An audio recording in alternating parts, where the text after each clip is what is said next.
guys, welcome to Magical Dr. Mom। तो आज हम बात करने वाले हैं ब्रेस्ट फीडिंग मदर के डाइट के बारे में कि ब्रेस्ट फीडिंग मदर की डाइट कितना ज़्यादा अफेक्ट करती है बेबी के हेल्थ के लिए और एक ब्रेस्ट फीडिंग मदर की डाइट कितनी ज़्यादा इम्पॉर्टेंट होती है उसके खुद के हेल्थ के लिए। 6 मंथ तक बेबी को सिर्फ मदर का मिल्क पिलाना चाहिए। बेबी का जो भी न्यूट्रिएंट रिक्वायरमेंट होता है वो सब माँ के दूध से ही पूरा होता है। माँ के दूध से ही बेबी को प्रोटीन, कैलोरीज, सारे मिनरल्स और विटामिन्स मिलते हैं। इसलिए मदर का डाइट बेबी के लिए बहुत ज़्यादा मैटर करता है। एक हेल्दी डाइट होना बहुत ज़्यादा इम्पॉर्टेंट होता है एक मदर का बेबी के लिए। मदर का एक बैलेंस और हेल्दी डाइट बेबी के फिजिकल और मेंटल डेवलपमेंट के लिए बहुत ही ज़्यादा इम्पॉर्टेंट होता है। जो एक वुमन का कैलोरीज रिक्वायरमेंट होता है अदरवाइज वो ब्रेस्ट फीडिंग के वक्त 300 to 400 कैलोरीज रिक्वायरमेंट बढ़ जाता है, तो वो हिसाब से माँ को अपने डाइट को थोड़ा सा बढ़ाना इम्पॉर्टेंट होता है। इस चीज़ को लेके बहुत सारे औरतों में एक मीथ है या फिर उनकी एक गलतफहमी है कि वो ब्रेस्ट फीडिंग करा रही है इसलिए उन्हें बहुत ज़्यादा खाना खाना पड़ेगा और वो जंक फूड भी खा सकती है क्योंकि उनका बेबी दूध पी रहा है तो वो कुछ भी खा सकती है। ऐसे नहीं है। बहुत ज़्यादा जंक फूड आपके खुद के हेल्थ के लिए भी अच्छा नहीं है और ये बेबी के हेल्थ के लिए भी अच्छा नहीं है। आपका क्वांटिटी फूड का बढ़ना चाहिए पर उसके साथ क्वालिटी भी बढ़ना चाहिए। आप सिर्फ जंक फूड डेली खाओगे तो इससे आपका खुद का भी ओवरवेट हो जाएगा और बेबी के हेल्थ के ऊपर भी इसका बहुत ज़्यादा इफ़ेक्ट होगा। अगर कोई लेडी बहुत ज़्यादा जंक फूड खा रही है यानी हाई फैट डाइट है उसका, तो उससे उसका खुद का ओवरवेट तो होगा ही पर इससे बेबी के ब्रेन डेवलपमेंट पे इफ़ेक्ट होगा। बेबी बहुत ज़्यादा एग्रेसिव होगा, बेबी के बिहेवियर में चेंजेस होंगे और बेबी में मेटाबॉलिक डिसऑर्डर भी दिख सकते हैं। इसका मतलब ये नहीं है कि आप जंक फूड नहीं खा सकते हो, आप खा सकते हो वीक में 1 बार या 2 बार। बस आप ब्रेस्ट फीडिंग करा रहे हो, आपको ज़्यादा खाना खाना है इसलिए आप डेली बेसिस पे जंक फूड नहीं खा सकते हैं। एक बैलेंस और हेल्दी डाइट होना बहुत ज़्यादा इंपॉर्टेंट होता है, इसलिए आप वंस इन अ वीक या ट्वाइस अ वीक अगर आपका मन कर रहा है तो आप खा सकते हो। रिसर्च के हिसाब से ब्रेस्ट फीडिंग के स्टार्टिंग के 6 मंथ माँ जो भी खाना खाती है, जब बेबी को सॉलिड फूड स्टार्ट करते हैं तो बेबी वो सब खाना अच्छे से एक्सेप्ट करता है, उसको डाइजेशन में प्रॉब्लम नहीं आता है और वो सारे फूड जो माँ ने खाए वो बेबी भी इजीली एक्सेप्ट करता है उसके डाइट। इसे फूड ब्रिज कहते हैं बिटवीन मदर एंड बेबी।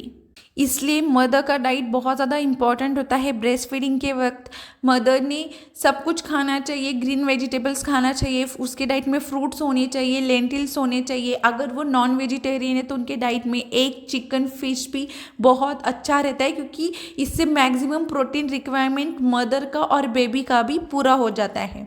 जो लेडीज़ वेजिटेरियन रहती है उनका प्रोटीन रिक्वायरमेंट पूरा करने के लिए उन्हें लेंटिल्स और पल्सेस खाने चाहिए, यानी जो हमारे दाल होते हैं, जो पल्सेस होते हैं, ये उनके डेली बेसिस के डाइट में होना बहुत ज़्यादा इंपॉर्टेंट होता है। इससे जो एक वुमन का प्रोटीन रिक्वायरमेंट है वो भी पूरा हो जाता है और बेबी का जो रिक्वायरमेंट है वो भी पूरा हो जाता है।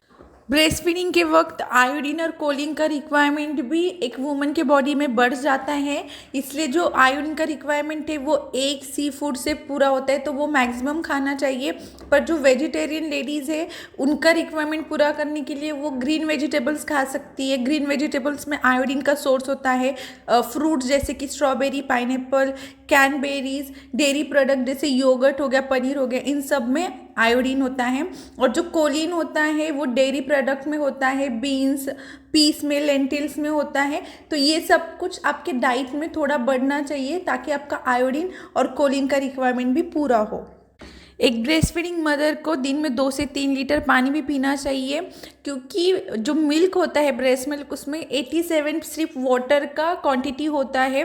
अगर आपका वाटर इनटेक कम होगा तो आपका जो मिल्क की क्वांटिटी है यानी जो मिल्क आ रहा है आपको वो भी कम होगा।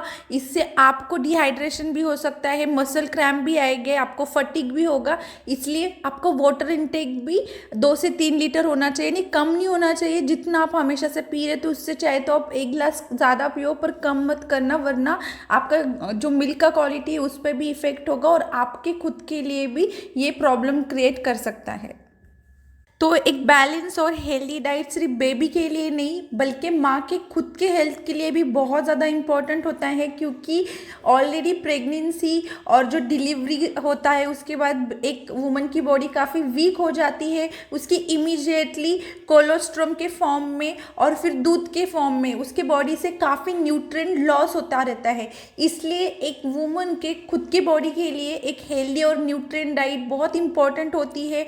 जो भी प्रेगनेंसी डिलीवरी में वीकनेस आया होता है उसे रिकवर करने के लिए और उसके बाद में बेबी को वो जो दूध पिला रही है उसका भी रिक्वायरमेंट पूरा करने के लिए। इसलिए सिर्फ बेबी के लिए नहीं बल्कि अपने खुद के लिए भी आपको एक हेल्दी और बैलेंस डाइट रखना बहुत ज़्यादा इंपॉर्टेंट होता है। आपको आपकी डाइट में विटामिन डी और कैल्शियम रिच फूड रखना भी बहुत ज़्यादा इंपॉर्टेंट होता है, क्योंकि प्रेगनेंसी और डिलीवरी के वीकनेस रिकवर करना बहुत ज़्यादा इंपॉर्टेंट होता है। इसलिए विटामिन डी और कैल्शियम रिच फूड भी रखिए आपके डाइट में, जैसे कि पालक हो गया, काले हो गया, भिंडी, सोयाबीन, वाइट बीन्स हो गई, डेयरी प्रोडक्ट हो गए। आप डेली एक ऑरेंज खा सकते हो, ऑरेंज में बहुत ज़्यादा विटामिन और कैल्शियम्स होते हैं।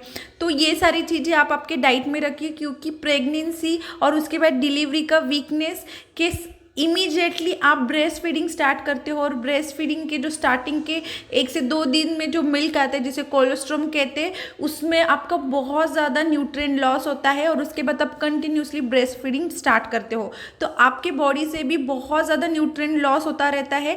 आपके खुद के लिए भी एक बैलेंस डाइट की बहुत ज़्यादा इंपॉर्टेंस होती है, वरना आपको बहुत ज़्यादा वीकनेस आ जाएगा।